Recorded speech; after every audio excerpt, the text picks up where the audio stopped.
पंचकुला में विश्व पर्यावरण पर विशेष कार्यक्रम का आयोजन किया गया, जिसमें मुख्यमंत्री नायब सिंह सैनी बतौर मुख्य अतिथि शामिल हुए। और आपको बता दें कि इस दौरान मुख्यमंत्री ने जायका वित्त पोषित बागवानी परियोजना और एग्री बिजनेस और कोल्ड चेन केंद्र, दो ऐतिहासिक परियोजनाओं का शुभारंभ किया। हमारे इस खास रिपोर्ट में देखिए। पंचकुला में विशेष कार्यक्रम आयोजित, मुख्यमंत्री नायब सिंह सैनी ने की शिरकत। विभिन्न महत्वपूर्ण विषयों पर हुई चर्चा। पंचकुला में विश्व पर्यावरण दिवस 2026 के अवसर पर विशेष कार्यक्रम का आयोजन किया गया, जिसमें मुख्यमंत्री नायब सिंह सैनी बतौर मुख्य अतिथि शामिल हुए। आयोजित कार्यक्रम में पर्यावरण संरक्षण, हरित विकास और सतत कृषि को बढ़ावा देने से जुड़े विभिन्न महत्वपूर्ण विषयों पर चर्चा हुई।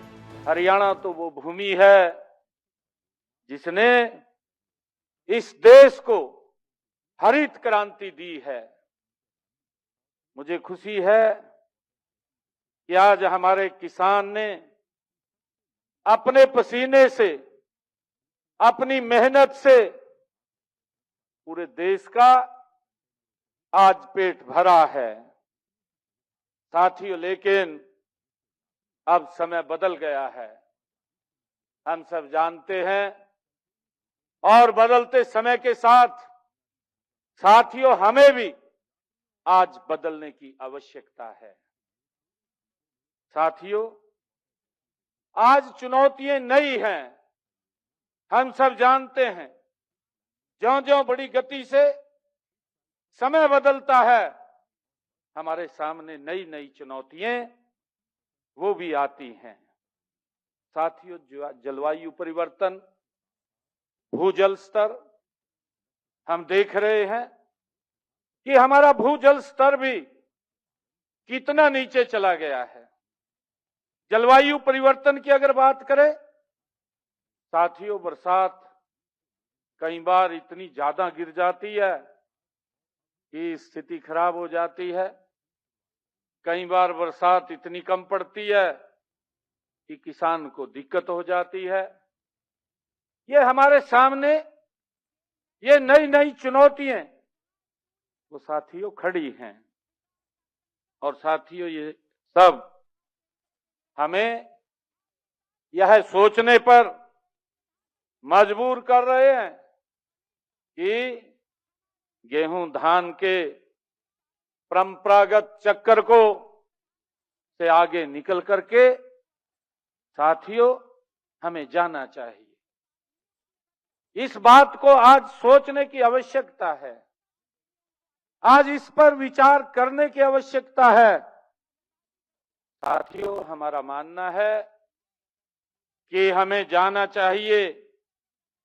और मैं पूरे विश्वास के साथ कह सकता हूं, हमने नई नई योजना बना करके हम किसान को उस तरफ ले जाने का काम कर रहे हैं और हम जा भी रहे हैं।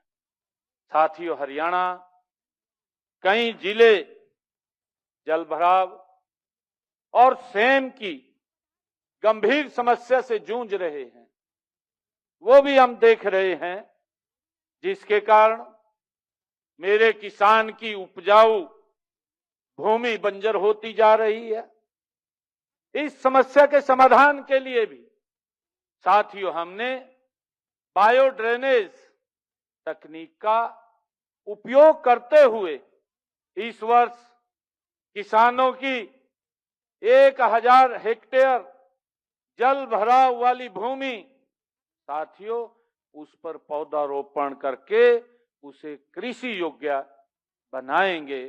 साथियों, उस तरफ हम जा रहे हैं और इससे जहां किसान की आय बढ़ेगी साथियों, वहीं काष्ठा आधारित उद्योगों को भी नई गति मिलेगी।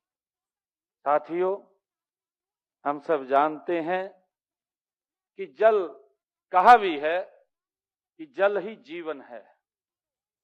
ये जल के बिना व्यक्ति एक मिनट भी नहीं रह सकता।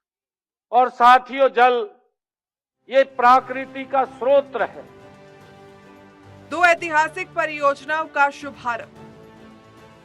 जायका वित्त पोषित सतत बागवानी संवर्धन परियोजना का शुभारंभ।